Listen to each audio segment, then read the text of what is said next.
Horror कहानियां थी। चुड़ैल पार्ट 1। ऊंची ऊंची पहाड़ियों और घने जंगल से घिरा हुआ भैरवगढ़ गांव काली पहाड़ी के ठीक पीछे था। काली पहाड़ी यानी मौत का घर। भैरवगढ़ गांव तक पहुंचने का रास्ता बेहद दुर्गम था।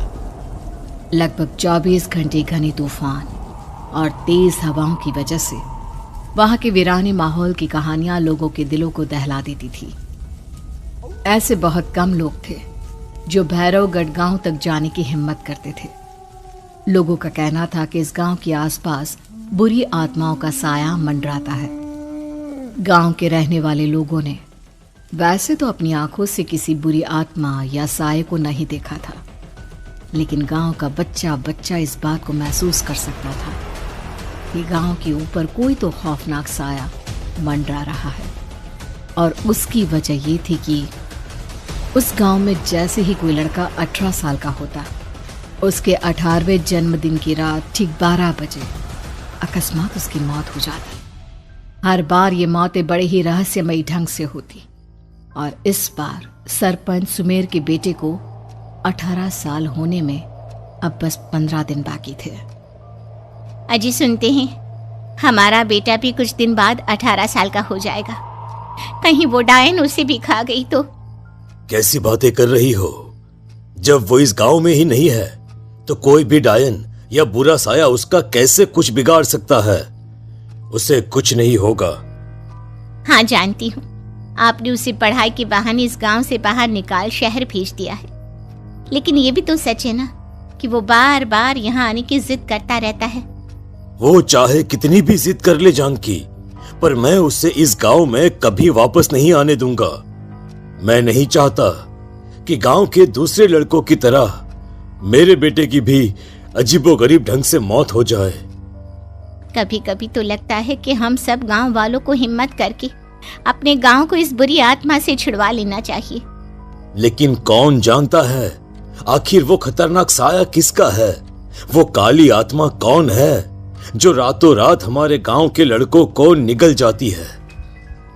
सुमेर और जानकी जब ये सारी बातें कर रहे थे तब रात के लगभग 10 बज चुके थे और हर रात की तरह भैरवगढ़ गांव एक भयानक काले तूफान की आगोश में था। बाहर चल रही तेज हवाएं और बारिश के बीच कभी कभी ऐसा लगता जैसे कोई बुरी तरह से चीख रहा है। किसी के तड़पने और चीखने की आवाजें गांव के कानों में बार बार टकराती, पर वहां रहने वाले किसी भी औरत या आदमी के अंदर इतना साहस नहीं था कि वो अपने घर से बाहर कदम रख के उन आवाजों तक पहुंच सके। सो जाओ जानकी और घर के खिड़की दरवाजे कसकर बंद कर दो। अब जानकी सब खिड़कियां ठीक से बंद करने ही लगती है कि तभी उसे अपने घर के दरवाजे पर जोर जोर से खटखटाने की आवाजें सुनाई देती है। इन आवाजों को सुनकर जानकी और सुमेर के चेहरे डर से पीले और हाथ पैर ठंडे पड़ जाते हैं। जानकी, जानकी, इतनी रात कौन होगा? पता नहीं, ऐसा लग रहा है कोई बुरी तरह से दरवाजा खटखटा रहा है। अरे हाँ, पर किसी की आवाज भी तो नहीं आ रही। क्या करूं? दरवाजा खोल लूं या नहीं? कहीं ऐसा ना हो कि किसी को हमारी मदद की जरूरत हो।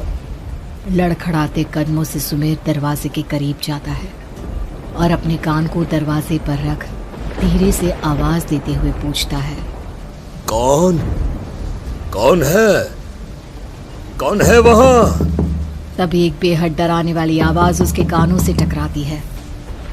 दरवाजा खोलो, दरवाजा खोलो, वरना आज की रात इस गांव में कोई जिंदा नहीं बचेगा। मैं जानती हूँ तुम्हारा बेटा 18 साल का होने वाला है। अगर उसकी जान की जरा भी परवाह है तो दरवाजा खोल दो। इस आवाज को सुनते ही सुमेर घबरा कर पीछे हट जाता है और जानकी को पूरी बात बताता है। कहीं वो डायन हमारे घर तक तो नहीं पहुंच गई? अब हम क्या करेंगे? मुझे दरवाजा खोलना ही होगा जानकी। मेरे पास अब कोई रास्ता नहीं है। इतना कहकर सुमेर डर से अपनी दोनों आंखें कसकर बंद करता है और कांपते हाथों के साथ झटके से दरवाजा खोल देता है। तभी किसी के जोर से हंसने की आवाज सुमेर और जानकी को सुनाई देती है। उस आवाज को सुन दोनों दरवाजे की तरफ देखते हैं और सामने अपने बेटे राहुल को खड़ा देख दंग रह जाते हैं। राहुल के हाथ में उसका मोबाइल होता है जिसमें से वो आवाज बज रही थी। ये क्या मजाक है? और तू यहाँ, तुझे मना किया था ना गांव में आने को, समझ में नहीं आता क्या? 18 साल का होने वाला है तू। माँ, आप लोग भी पता नहीं किन अंधविश्वास भरी बातों पर भरोसा करते हैं। क्या मैं अपने घर नहीं आ सकता? आप लोगों से नहीं मिल सकता? देख बेटा, हमने तुझे किसी वजह से ही इस गांव से दूर रखा था और यहां आकर तूने अच्छा नहीं किया। चल चल चल, मैं तुझे अभी के अभी वापस शहर छोड़कर आता हूं। ओफो पापा, आप बेकार की बातों से परेशान हो रहे हैं।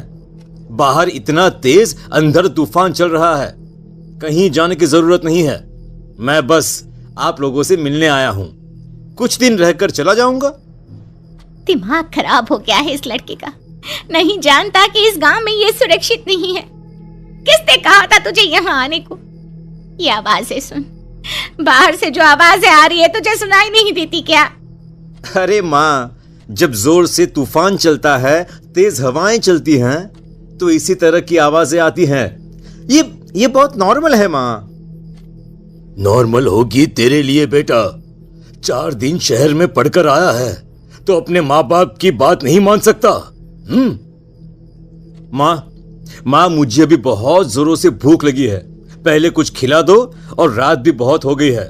हम इस बारे में कल बात करते हैं, ठीक है? राहुल के वापस आ जाने से जानकी और सुमेर की आंखों की नींद उड़ गई थी। खाना खाने के बाद राहुल तो अपने बिस्तर पर जाकर सो गया, लेकिन जानकी और सुमेर पूरी रात उसके कमरे के बाहर पहरेदारी करते रहे। उन्हें पल पल इसी बात का डर था कि कहीं उनके बेटे को कुछ हो ना जाए। रात बीतती है, सुबह का सूरज निकलता है। अब जैसे ही वो राहुल को नींद से जागते देखते हैं तो उन दोनों के दिल को सुकून मिलता है। अरे माँ, पापा, आप अभी तक यहीं बैठे हैं? क्या पूरी रात सोए नहीं? जिनकी जवान बेटी की जान को खतरा हो, उन माँ बाप को नींद नहीं आती बेटा।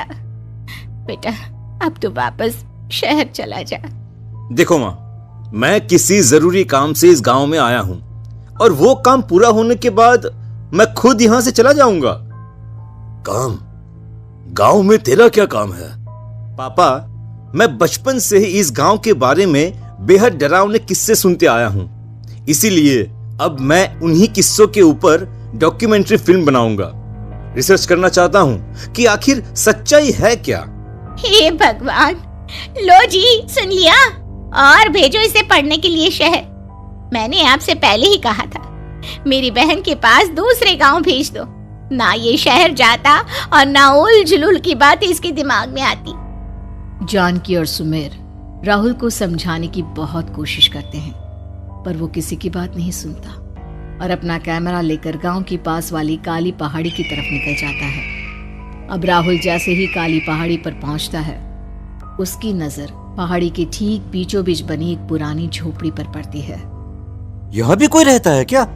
ये इंटरेस्टिंग होगा। राहुल की आवाज पहाड़ों से टकराकर उसके कानों में सुनाई दे रही थी। उसने चारों तरफ का नजारा देखकर वहां की तस्वीरें अपने कैमरे में उतारना शुरू कर दिया। तभी अचानक राहुल ने अपने कैमरे में खींची हुई तस्वीर को जूम करके देखा, और उसमें उसे जो नजर आया वो देखकर राहुल की होश उड़ गए। क्या सचमुच उस गांव के ऊपर किसी बुरी आत्मा का साया था? क्या राहुल की जान बच पाएगी? क्या देखा था राहुल ने उस फोटो में जिसे देखकर वो दंग रह गया? इन सवालों के जवाब जानने के लिए देखिए इस कहानी का अगला भाग।